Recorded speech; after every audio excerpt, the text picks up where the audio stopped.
Bonjour et bienvenue au journal de 16 heures. Aux nouvelles, une jeune femme se serait fait frapper par une voiture sur la véranderie tout à l'heure. Notre journaliste hors pair, Marie-Pierre Simonac, est là pour éclaircir la situation. Bonjour Marie-Pierre. Bonsoir Gérald, les gens sont en effet très choqués, mais heureusement, la femme s'en sort qu'avec une jambe cassée. Mais ce qui m'a surtout surpris, c'est que les gens étaient très confus sur ce qui se passait dans la tête de la personne, la preuve qu'il n'y a pas assez de sensibilisation par rapport aux troubles psychotiques. Merci beaucoup Marie-Pierre pour avoir éclairci la situation. Nous avons maintenant en onde le grand scientifique Gilbert Thibaudot qui va pouvoir mieux nous expliquer qu'est-ce que la psychose. Bonjour Gilbert. Bonjour Gérald. Oui, en effet, les troubles psychotiques sont des maladies qui sont caractérisées par la déformation majeure du fonctionnement du cerveau. Ceci entraîne généralement énormément de difficultés au quotidien puisqu'ils peuvent déformer les pensées, les croyances, les comportements ou les perceptions d'un individu. C'est comme si la personne atteinte vivait un rêve sans savoir quelle partie de celui-ci se produit dans la vraie vie.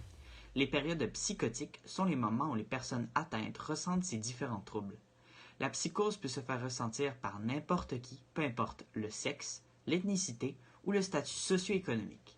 La plupart du temps, la première expérience psychotique d'une personne est, dévoutante, troublante et bouleversante, autant pour elle que pour son entourage, puisque c'est quelque chose de totalement inhabituel.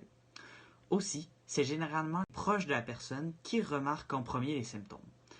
Environ 3% de la population a déjà vécu au moins un épisode psychotique dans sa vie. Les troubles psychotiques sont un sujet très large, c'est-à-dire que ceux-ci regroupent de nombreuses maladies mentales. Il y a deux maladies majeures, la schizophrénie et la bipolarité. En somme, il existe plusieurs troubles psychotiques qui apportent des maladies et qui ont un effet majeur sur la vie des gens. Merci beaucoup Gilbert de nous en avoir appris plus sur la psychose.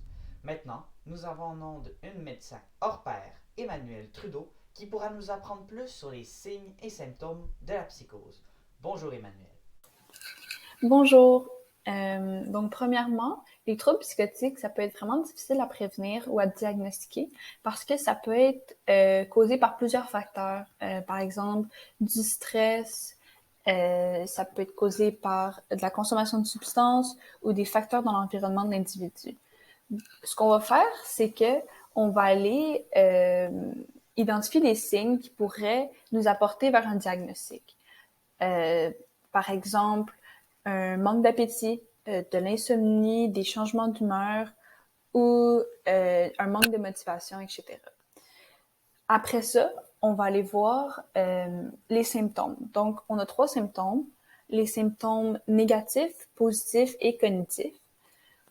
Les symptômes négatifs, c'est dans le fond des symptômes qui vont atténuer les émotions souvent reliées au bonheur. Comparé à une personne malade, les émotions vécues par une personne non malade vont être vraiment atténuées et basses ou complètement inexistantes même.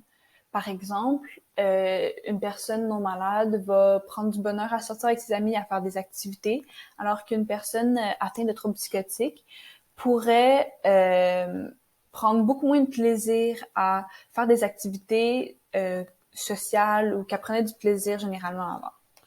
Ensuite, on va aller regarder les symptômes positifs. Donc, les symptômes positifs, c'est les symptômes qui sont seulement applicables pour les gens qui ont des troubles psychotiques, donc qui vont être complètement existants pour les gens qui sont pas atteints de troubles psychotiques.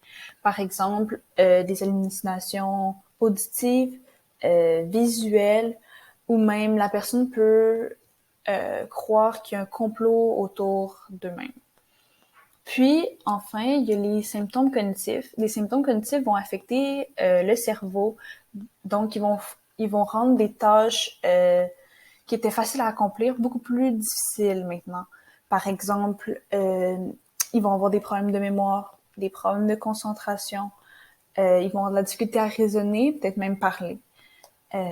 Donc, on va aller regarder ces 3 symptômes-là et tous les signes qui peuvent venir, puis on va essayer de placer un diagnostic pour la personne. Merci beaucoup, chers téléspectateurs, d'avoir regardé le journal de 16 heures. Nous avons réussi à clarifier la situation et j'espère que vous en saurez davantage sur la psychose. C'était Gérald Paquette, à la semaine prochaine.